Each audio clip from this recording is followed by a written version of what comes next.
gente fala da maior empresa de refrigerante do mundo, mas as maiores empresas de cervejas também do Brasil estão no Nordeste por conta dos incentivos fiscais. Como é que você vê isso, essa desincentivação econômica dessa região, que essas indústrias foram para lá por causa dos incentivos fiscais?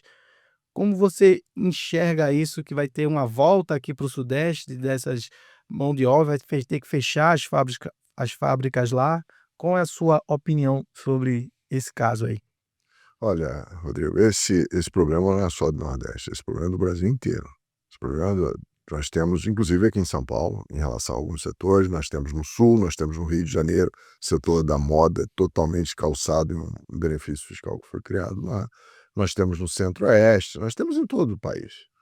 A filosofia com a qual a reforma foi criada e idealizada era no sentido, inicialmente, inclusive, era no sentido de que não houvesse nenhum benefício fiscal.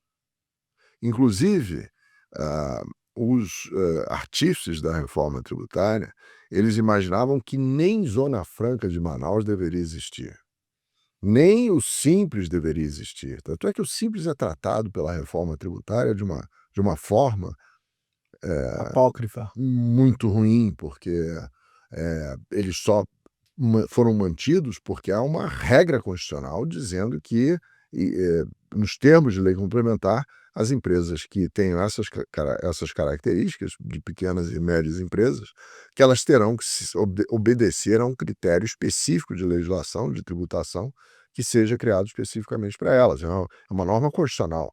Não se pode mudar isso através nem através da emenda constitucional 132, jamais se cogitou disso. A Zona Franca de Manaus é cláusula pétrea, não poderia modificar. Então, eles tiveram que engolir esses benefícios fiscais. Esses se mantiveram, mas a ideia do CECIF, que foi a instituição que criou essa reforma tributária, era de que não houvesse nenhum incentivo fiscal. Nenhum.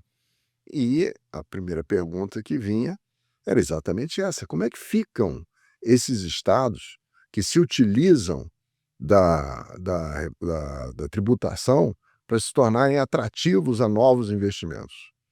Porque esses estados dependem disso, né?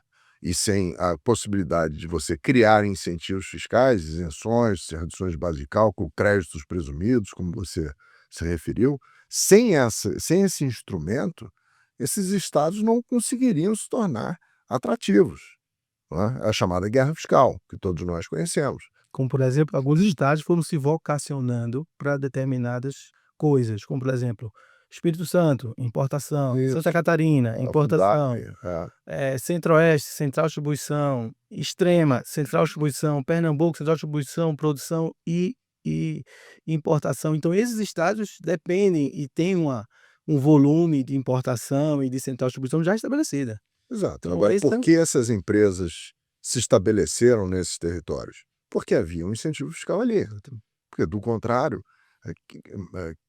queira ou não, o fato é que a região sudeste é que aglutina todas as necessidades de infraestrutura necessárias ao exercício de qualquer atividade. É São Paulo, Rio ou Minas Gerais. Tem o Sul também, em relação a algumas atividades, Centro-Oeste na agricultura, e o próprio Nordeste e Amazonas, onde existe uma necessidade maior de atração de investimentos, mas há também atrativos relacionados à adaptação muito melhor da exploração de determinadas atividades. Mas o fato é que esses estados que têm um nível de competição menor se comparado com esses estados mais poderosos, eles perdem um atrativo que vai ser gerador de problema.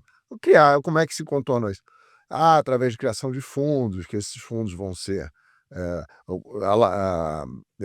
distribuídos para esses estados por um período longo de tempo, uma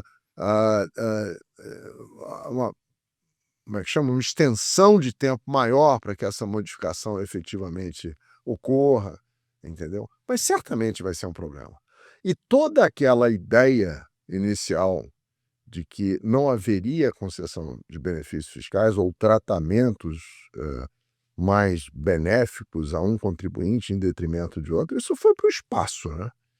Porque quando a PEC 45, quando ela foi aprovada na Câmara dos Deputados, vieram ali regimes diferenciados que permitem a redução de alíquotas de base de cálculo em relação a uma série de atividades, de isenções alíquotas zero, inclusive.